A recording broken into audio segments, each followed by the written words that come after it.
late. The clip of Farage blocking the arrests had already been seen across the country. Public trust was...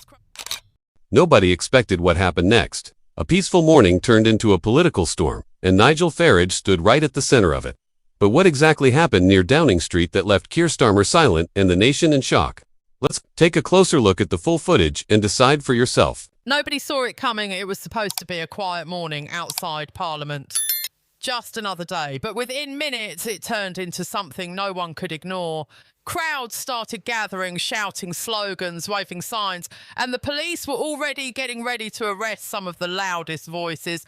That's when Nigel Farage stepped in. What happened next shook the political scene to its core and left Keir Starmer absolutely speechless. It all began when a group of passionate anti-Labour protesters arrived near Downing Street. They were holding banners that read "Starmer betrayed Britain and we want our country back." The protest wasn't violent, but it was loud at tone, determined, and quickly gaining attention. Police had been ordered to keep the situation under control, and that meant detaining anyone they believed might disturb public order. Within minutes, officers approached a few protesters and began issuing warnings, but before they could make any arrests, a black car pulled up beside the crowd. Out stepped Nigel Farage. People were stunned. No one expected him to show up in person, and certainly not to step between the police and the protesters. He didn't shout, he didn't panic. He simply raised his hand and calmly said, "Let them speak."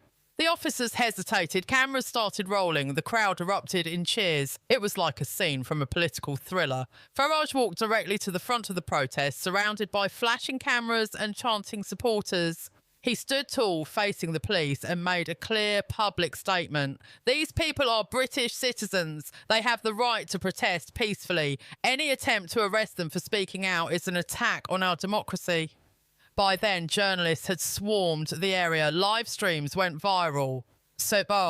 Social media exploded with the footage. Millions watched as Farage faced down the authorities, and suddenly the mood changed. The police officers, clearly under pressure, pulled back.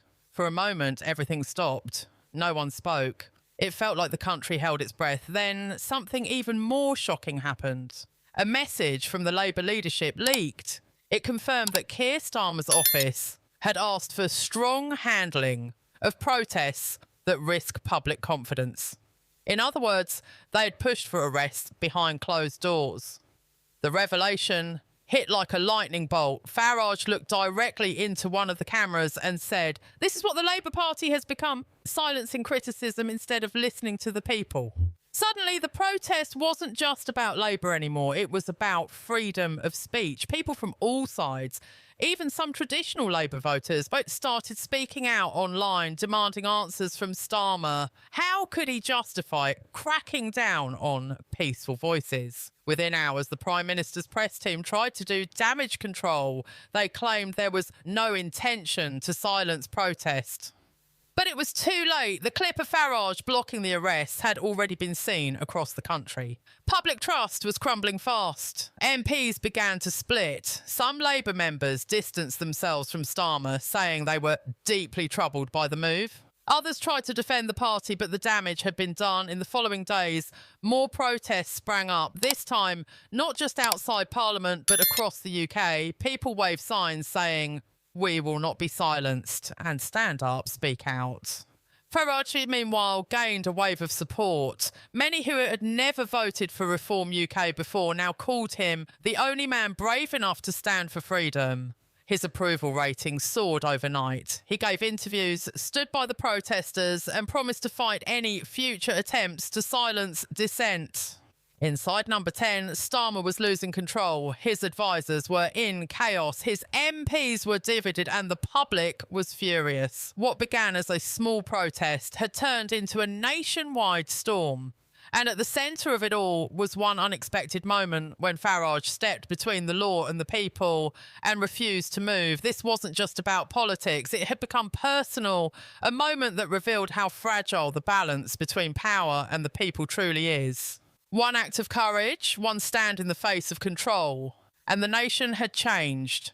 As the dust settles, one thing is clear: the people of Britain are watching more closely than ever. They're speaking louder. They're demanding truth. And if the government won't listen, someone else will. The real question now is, well, what will Starmer do next? What started as a small protest became a symbol of a much bigger issue, the battle between the people's voice and political power.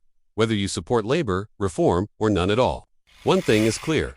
Britain is changing, and the public is watching like never before. If you found this video insightful, like the video, share your thoughts in the comments, and don't forget to subscribe to Notary Voice so you never miss the real story behind the headlines. Your support keeps independent voices alive.